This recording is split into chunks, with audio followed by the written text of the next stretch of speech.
దశాబ్దాల నుంచి పాక్ కబంధ హస్తాల్లో చిక్కుకున్న పీఓకేకి త్వరలో విముక్తి లభించనుందా అంటే అవుననే సమాధానం వస్తుంది. తాజా నివేదికల ప్రకారం భారత్లో పీఓకే విలీనం మరెంతో దూరంగా లేదని స్పష్టంగా తెలుస్తుంది. పీఓకేను సొంతం చేసుకోవడానికి భారత్ వ్యూహాలను రచిస్తోంది. పదే పదే పీఓకేను ఖాళీ చేయాలని పాక్ ప్రభుత్వంపై అంతర్జాతీయ వేదికలపై ఇప్పటికే భారత్ ఒత్తిడిని తీసుకొస్తుంది. మరోవైపు పాకిస్తాన్ పాలకులతో పీఓకే ప్రజలు విసిగిపోయారు. పెద్ద ఎత్తున ఇస్లామాబాద్కు వ్యతిరేకంగా ఆందోళనలు చేస్తున్నారు. పీఓకే స్వాధీనానికి ఇదే సరైన టైంగా నిపుణులు సూచిస్తున్నారు. అయితే భారత్కి నిజంగా పీఓకే అవసరమా? పీఓకేను భారత్ ఎలా సొంతం చేసుకుంటుంది? పాక్ను యుద్ధంలో అడ్డుకోవడం సాధ్యమేనా? Let's watch. పీఓకే స్వాధీనానికి భారత్ సిద్ధమైందా? పాక్పై భారత్ యాక్షన్స్ చేపట్టబోతోందా?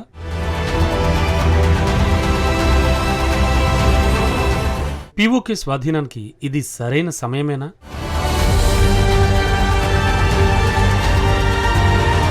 పీఓకే పాకిస్తాన్ ఆక్రమిత కశ్మీర్లోని కొంత భాగాన్ని పాకిస్తాన్ ఆక్రమించుకుంది. ఆ దేశం కంటే భారత్ శక్తిమంతంగా ఉంది. కానీ ఇప్పటికీ ఆ ప్రాంతాన్ని భారత్ మాత్రం తిరిగి పొందలేకపోయింది. కానీ ఇది భారత్లో తిరిగి విలీనం అవడం ఎంతో దూరం లేదని అనిపిస్తోంది. ఇటీవల కాలంలో మిలిటరీ రాజకీయ కారిడార్లలో పీఓకేపై జోరుగా చర్చ సాగుతోంది. పాకిస్తాన్ చట్టవిరుద్ధంగా ఆక్రమించుకున్న భారత భూభాగాన్ని తిరిగి స్వాధీనం చేసుకుంటుందా అన్న అంశం ఇప్పుడు హాట్ టాపిక్గా మారింది.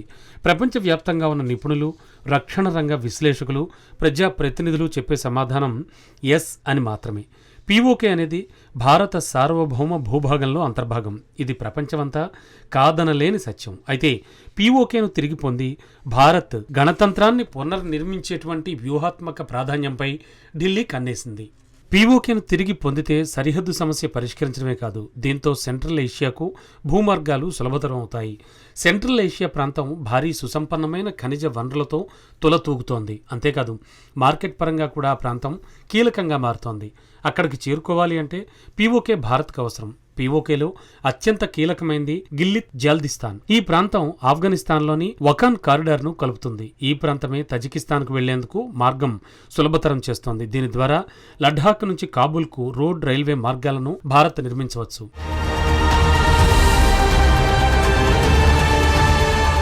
ఒక కాబూల్కే కాదు, తజికిస్తాన్, ఉజ్బెకిస్తాన్, తుర్కెనిస్తాన్ వంటి సెంట్రల్ ఏషియా దేశాల్లోకి భారత్ మరింత వేగంగా వెళ్లొచ్చు.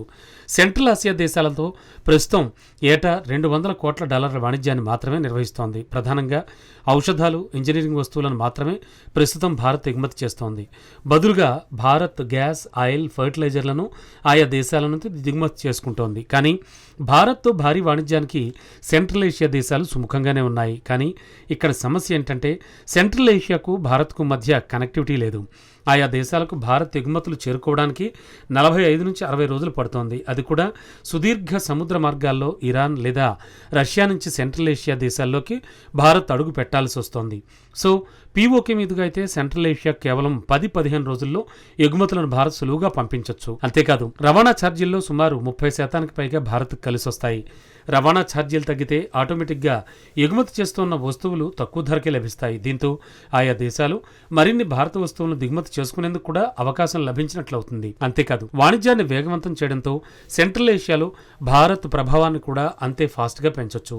సెంట్రల్ ఏషియాలో మొత్తం 7 కోట్ల మందికి పైగా ప్రజలున్నారు.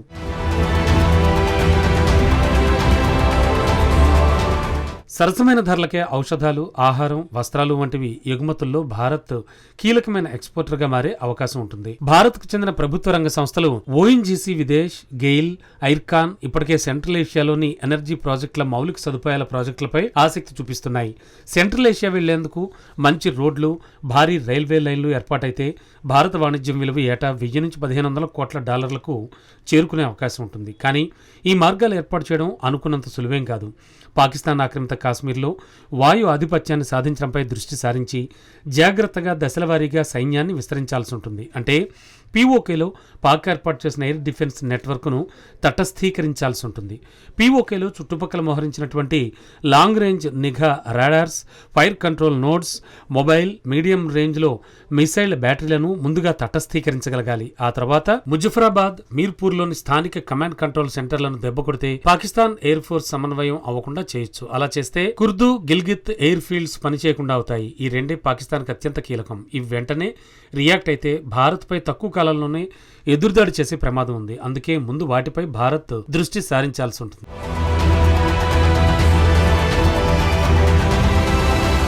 ఇటీవల భారత్ చేపట్టిన ఆపరేషన్ సింధూర్తో పాక్పై మిలిటరీకి ఓ క్లియర్ పిక్చర్ వచ్చేసింది. ముందుగా గగనతలంపై పట్టు సాధిస్తే ఆ తర్వాత శక్తివంతమైన రఫాల్స్, తేజస్ వంటి యుద్ధ విమానాలతో డేంజరస్ ఆయుధాలను ప్రయోగించి శత్రువుల లక్ష్యాలను ధ్వంసం చేయొచ్చు. ఒక్కసారి గగనతలాన్ని భారత్ పట్టుకుంటే మిలిటరీ వెంటనే స్పందించి కీలకమైన ప్రాంతాలను స్వాధీనం చేసుకుంటుంది. స్పెషల్ బలగాలు మొదట రన్వేను, ఫ్యూయల్ స్టోరేజ్లను, బ్రిడ్జీలను ధ్వంసం చేస్తాయి. దీంతో శత్రువుల కమ్యూనికేషన్ దెబ్బతింటుంది. తదుపరి అడుగు వేయకుండా అడ్డుకునేందుకు ఛాన్స్ లభిస్తుంది. పర్వత ప్రాంతాలను, ఎత్తైన ప్రదేశాలను స్వాధీనం చేసుకోవడంలో భైరవ్ బెటాలియన్ పెట్టింది పేరు. ఈ బెటాలియన్ శత్రువుల కదలికలను నిరోధించి సైన్యం ముందుకు సాగేలా సహకరిస్తూ ఉంటుంది. ఆ తర్వాత యుద్ధ ట్యాంకులు, సాయుధ వాహనాలు యాక్షన్లోకి దిగుతాయి. పీఓకేపై మరింత పట్టును సాధిస్తాయి. అదే సమయంలో శత్రువుల దాడులను అడ్డుకోవడానికి ఆర్టిలరీ, రాకెట్ యూనిట్లు ముందుకొస్తాయి. ఈ బలగాలు శత్రువులపై నిప్పులు కురిపించనున్నాయి. ఇక్కడే ఇంజనీరింగ్, కమ్యూనికేషన్ టీములు ఎంట్రీ ఇస్తాయి.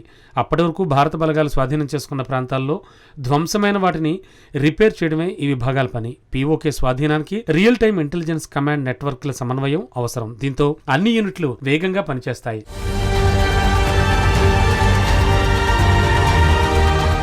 ఇక శత్రువులు తిరిగి బలపడకుండా మిలిటరీ అన్ని ప్రదేశాలను లాక్డౌన్ చేయొచ్చు. సో ఇలా విజయవంతంగా పాక్ ఆక్రమిత కశ్మీర్ను భారత్ స్వాధీనం చేసుకుంటుంది. ఆ తర్వాత భారత్లో ఆ ప్రాంతాల విలీనం సైనిక ఫలితాలే కాకుండా నియంత్రణ రేఖ వెంబడి జీవిస్తున్న ప్రజల వాస్తవాలపై కూడా ఆధారపడి ఉంటుంది. గత దశాబ్దంలో ఎల్ఓసి అంతటా వ్యత్యాసం చాలా స్పష్టంగా కనిపించింది. పీఓకేలోని చాలామంది తమకు పాక్ నుంచి విముక్తి కల్పించాలని కోరుకుంటున్నారు. అందుకు కారణం జమ్మూ కాశ్మీర్లో భారత్ పెట్టుబడులను తీవ్రతరం చేసింది. ఈ ప్రాంతం ఆర్థికంగా, సామాజికంగా పూర్తిగా మారిపోయింది.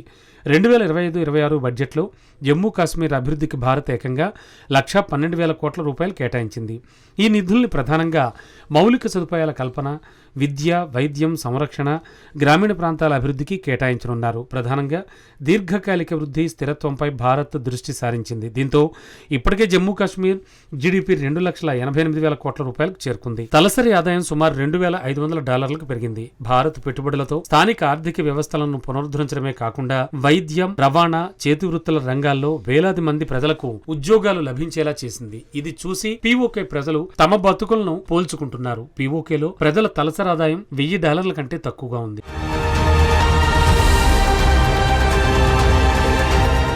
పైగా పాకిస్తాన్ ప్రభుత్వం పీఓకేలో ఎలాంటి మౌలిక వస్తువులు కల్పించడం లేదు.